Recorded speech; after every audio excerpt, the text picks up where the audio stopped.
পরপুরুষের হাত ধরে পালিয়ে যাওয়ায় জীবিত মায়ের শ্রাদ্ধ করল ছেলে। জীবিত মায়ের শ্রাদ্ধ শান্তি করল 7 বছরের ছোট্ট ছেলে।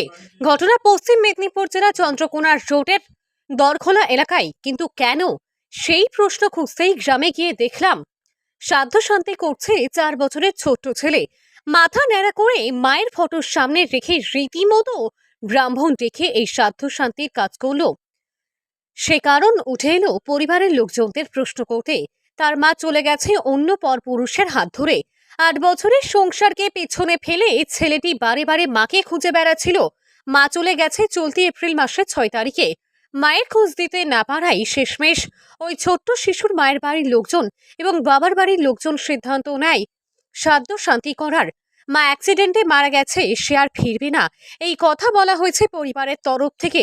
আর এই ঘটনায় গোটা গ্রামে দৃষ্টান্ত ফেলে দিল হতবাক। একদিকের বেশ কিছু মানুষজন আবার চোখের জলে মৃত বলে দিচ্ছেন পরিবারের লোকজন। মেয়ের বেতন ঠিক মেয়ের মতন ভালোবাসতেন, কিন্তু এই জঘন্য কাজ করার জন্য মৃত বলে ভাবছেন পরিবারের লোকজন। কি নাম তোমার? অংশুমান ঘোষ। অংশুমান ঘোষ। মা মরে গেছে। মা মরে গেছে? আচ্ছা।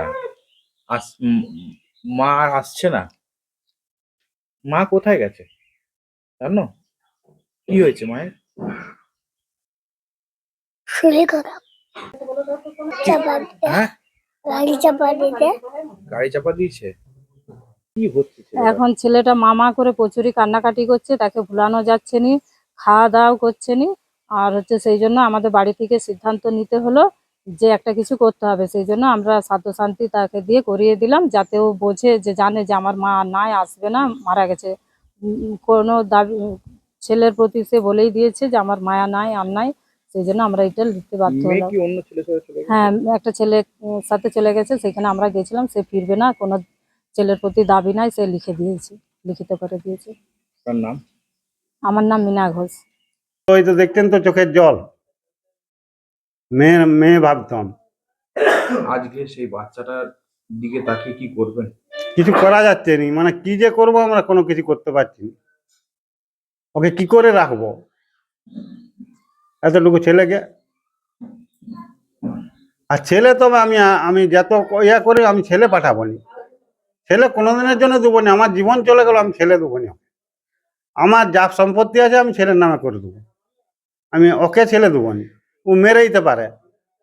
ও যখন নিজে ছেলেটা আমি নিয়ে গেলাম ডাক্তার, হ্যাঁ আমি ডাক্তার বাড়ি নিয়ে গেলাম, ডাক্তার দেখানোর পরও রতে ঝামেলা হতে আমি ওকে আসতে পারিনি। বললাম ঘন্টা খানেক থামো।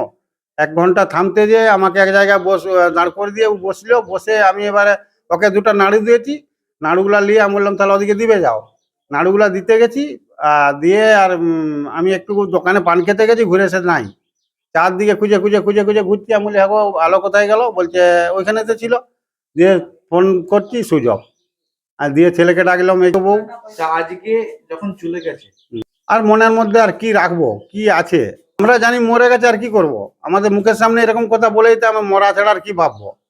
আমাদের কথা ভাবতে হতো, ছেলেটার কথা ভাবুক। তারা বলছে মরে গেছে, বলো। মেয়ের মা বাবা বলছে এবারে মরে গেছে, তারা শ্রাদ্ধ শান্তি আমাদেরকে নিজে দিকে দিয়েছে, করা না করালো। আপনার নাম? তপন ঘোষ।